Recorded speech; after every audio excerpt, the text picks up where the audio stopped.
حضرت سلمہ رضی اللہ تعالیٰ عنہ سے روایت ہے کہ ایک مرتبہ نبی پاک صلی اللہ علیہ وآلہ وسلم صحرا میں تھے۔ ایک آواز دینے والے نے آواز دی، یا رسول اللہ صلی اللہ علیہ وآلہ وسلم۔ آپ صلی اللہ علیہ وآلہ وسلم نے دھیان دیا مگر کوئی چیز نہ دیکھی۔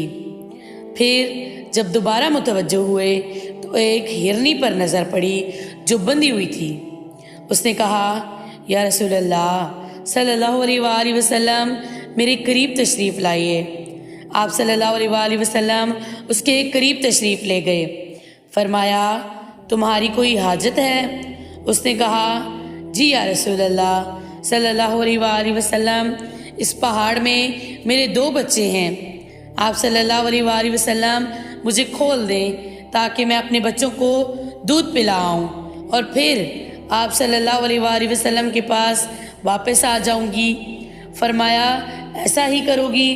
اس نے کہا، یا رسول اللہ صلی اللہ علیہ وآلہ وسلم، اگر میں ایسا نہ کروں تو اللہ مجھے اس شخص جتنا عذاب دے جس کے سامنے آپ صلی اللہ علیہ وآلہ وسلم کا نام لیا جائے اور وہ آپ صلی اللہ علیہ وآلہ وسلم پر درود نہ پڑے۔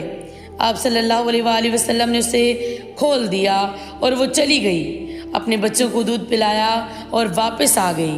نبی کریم صلی اللہ علیہ وآلہ وسلم نے اسے باندھ دیا۔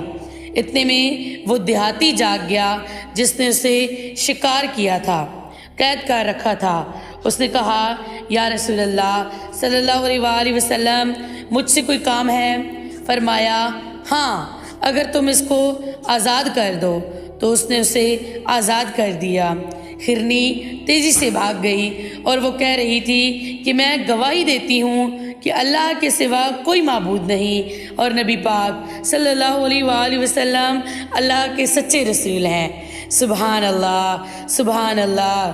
پتھروں نے بھی کلمہ پڑھا، پتھروں نے بھی کلمہ پڑھا، جانوروں نے بھی گواہی دی میرے نبی پاک صلی اللہ علیہ وآلہ وسلم کی۔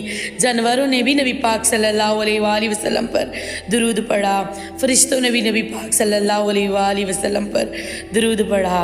اگر آپ کو میری یہ ویڈیو پسند آئی ہو تو اسے دل سے شیئر کریں، میری ویڈیو کو لائک کریں اور ہو سکے تو میرے چینل کو سبسکرائب کر لیں تاکہ میری آنے والی ہر نئی ویڈیو آپ تک پہنچتی رہے۔